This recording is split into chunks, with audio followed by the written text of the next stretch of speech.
پیل هم د مهمو خبرونو په سرټکو کوو. د ثور اومه د محمد داود خان د حکومت پر وړاندې د پوځي کودتا اته څلوېښتمه کلیزه.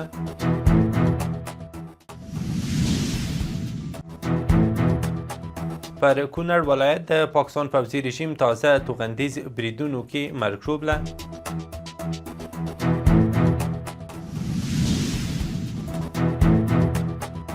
جوزجان کې د یتیمتاق سیمنټو فابریکې د عملي چارو پیل.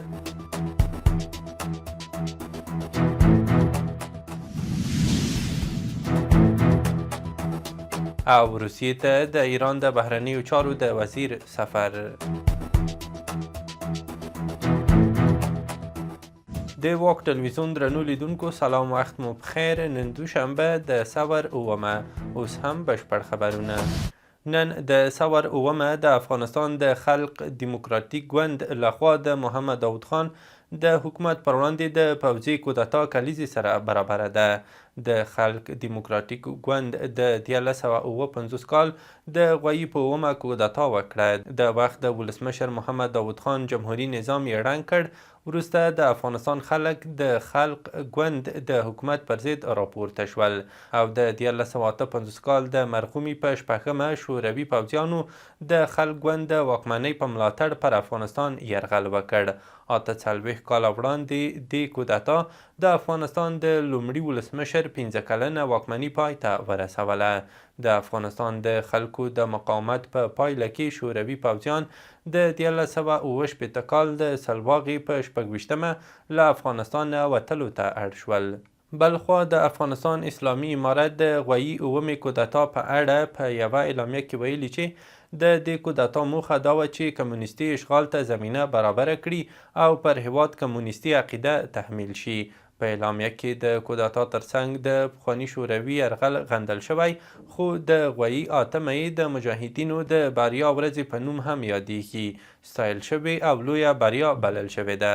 اسلامي امارت پر تنظیمي جګړو هم نیوکه کړې، ویلي دي چې د جګړو په هیواد کې د شرعي نظام د ټینګښت هیلې له منځه یووړې. په اعلامیه کې د اوسني نظام د ساتنې یادونه هم شوې ده. د پاکستان پوځي رژیم یو ځل بیا د کونړ مرکز اړوند یارګل سیمه کې توغندیز بریدونه کړي دي. د کونړ د اطلاعات او کلتور رئیس نجیب الله حنیف وایي چې په ننني توغندیز بریدونو کې 3 تنه شهیدان او 45 نور ټپیان دي. نوموړي ویلي په ټپیانو کې ډیری ښځې او ماشومان دي. د کورنیو چارو وزیر خلیفه سراج الدین حقانی په کابل کې د چین له سفیر جاوشینګ سره کتلي دي. کورنیو چارو وزارت ویلي چې په دې لیدنه کې د دواړو هیوادونو ترمنځ د اړیکو پر پراختیا خبرې شوې دي. د یاد وزارت ویاند مفتي عبدالمتین قانی وایي چې په دې لیدنه کې حقانی ټینګار کړی چې د افغانستان حکومت د عمومي ثبات غوښتونکی دی او ټول تمرکز یې د ولس د ستونزو د حل او هوساینه دی. ورته مهال په دې لیدنه کې د سیمه ییزو ستونزو پر حل کې د چین د هڅو پر ارزښت ټینګار شوی. د رئیس الوزرا اقتصادي مرستیال ملا عبدالغني برادر ویلي پر افغانستان نړیوال بندیزونه نه د پانګونې مخه نیولی شي او نه هم د دغه هیواد اقتصاد کمزوری کولی شي. ښاغلي برادر چې په جوزجان کې د یتیمتاق سیمنټو فابریکې د عملي چارو د پیل غونډه کې خبرې کولې، ویلي هڅه کیږي له بهره د خامو موادو د واردېدو مخه ونیول شي او په کور دننه د دغو موادو د تامین زمینه برابره شي. هغه له هیوادونو غوښتلي چې د بندیزونو پر ځای دې له افغانستان سره اقتصادي او سیاسي پالیسۍ غوره کړي. اقتصادي مرستیال زیاته کړي چې هیواد کې د اقتصادي ودې او اوږدمهاله اقتصادي موخو د ترلاسه کولو لپاره مهمه ده چې د بهرنیو وارداتو پر ځای کورنیو تولیداتو ته وده ورکړل شي. د چارو ادارې رئیس شیخ نورالحق انور په جوزجان ولایت کې د یتیمتاق سیمنټو تولیدي کارخونې د جوړېدو چارو پیل مراسمو کې ویلي چې دغه پروژه د خلکو اقتصادي ودې لپاره مهم ګام دی. نوموړي ویلي د دې پروژې په بشپړېدو سره به افغانستان د سیمنټو تولید له اړخه پر ځان بسیا او بهر ته به د صادراتو زمینه برابره شي. یاده فابریکه به په ورځ کې د 3000 ټنه سیمنټو د تولید ظرفیت ولري او 15000 هیوادوالو ته به په مستقیم او غیر مستقیم ډول د کار زمینه برابره شي. د قانون او پټرولیم وزیر ملا هدایت الله بدري په جوزجان ولایت کې د یتیمتاق سیمنټو تولیدي کارخونې د چارو پیل مراسمو کې دغه پروژه د هیواد مهمه او بنسټیزه طرحه بللې ده. بدري زیاته کړې چې قانون او پټرولیم وزارت پلان لري چې په نږدې راتلونکي کې به په ټول هیواد کې د سترو پروژو چارې پیل شي. نوموړي ویلي د یادو پروژو د پلي کېدو لپاره جدي هڅې روانې دي. د شنونکو په خبره دا ډول پروژې نه یوازې د اقتصادي پرمختګ لپاره مهمې دي بلکې د هیواد د ځان بسیاینې او د خلکو لپاره د کاري فرصتونو رامنځته کېدو لامل هم ګرځي. د عامه روغتیا وزیر نورجلال جلالي جوزجان ولایت ته د سفر په ترڅ کې د 113 میلیونه افغانیو په لګښت د یو شمېر پروژو د چارو پرانیسته او همداراز یو شمېر پروژې یې ګټې اخیستنې ته سپارلې دي.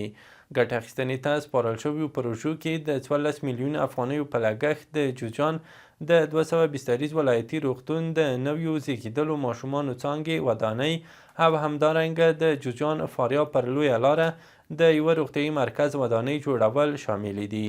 همداراز په پیل شویو پروژو کې د څه باندې 50 میلیونه افغانیو په لګښت د منګ جیک ولسوالۍ په کچه د CHC معیاري روغتون د جوړولو چارې پیل شوې او د اقچې ولسوالۍ د 13 بستریز روغتون د پاتې چارو بشپړول هم د 450 میلیونه افغانیو په لګښت پیل شوي دي. د افغاني سرې میاشتې ټولنې او د ناروې سره صلیب ترمنځ په یوه ګډه ناسته کې د بشري مرستو د پراخېدو او همغږۍ پر پیاوړتیا خبرې شوي دي. د افغاني سرې میاشتې عمومي رئیس شیخ شهاب الدین دلاور د ناروې سره صلیب له اساسو وغوښتل چې په افغانستان کې له اړمنو او زیانمنو کورنیو سره خپلې مرستې لا پراخې کړي. په ورته وخت کې د ناروې د سره صلیب د عملیاتي چارو مسؤل ژمنه کړې چې دغه بنسټ به د نږدې شریک په توګه له افغاني سرې میاشتې ټولنې سره خپلو همکاریو ته دوام ورکړي او مرستې به لا پیاوړې کړي.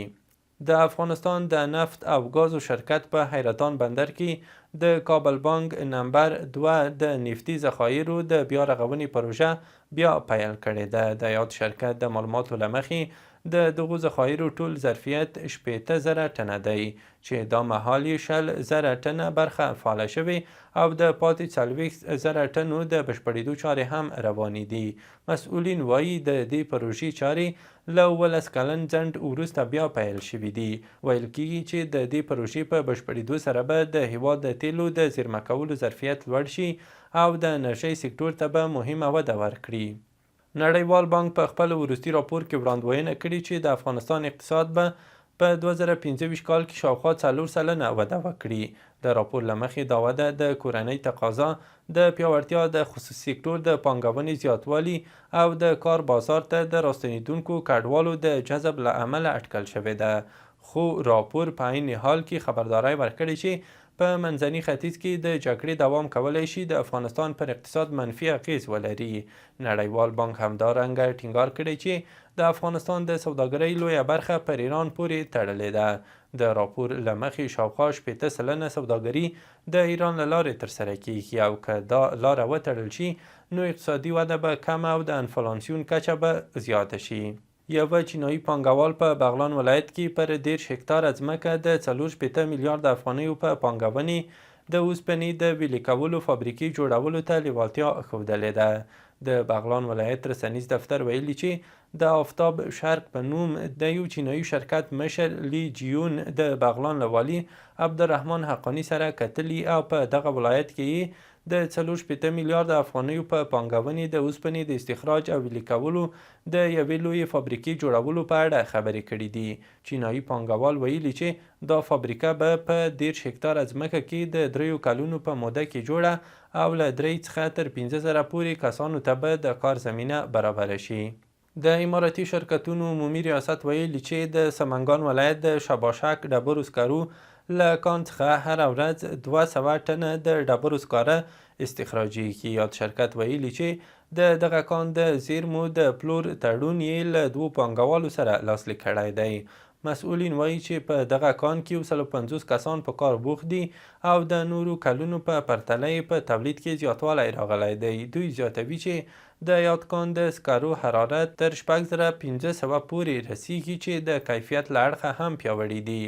د دغه ډبرو سکرو د کان تخنیکي برخې کارکوونکي وایي چې ورځنی تولید یې تر 200 ټنه اوړي او چمتو دي چې د بازار هره اندازه تقاضا پوره کړي. د هرات سیمه ییز چارواکي وایي چې د لومړي ځل لپاره په یوه میاشت کې د هرات خواف ریل پټلۍ له لارې له 100,000 ټنو زیات توکي لیږدول شوي دي.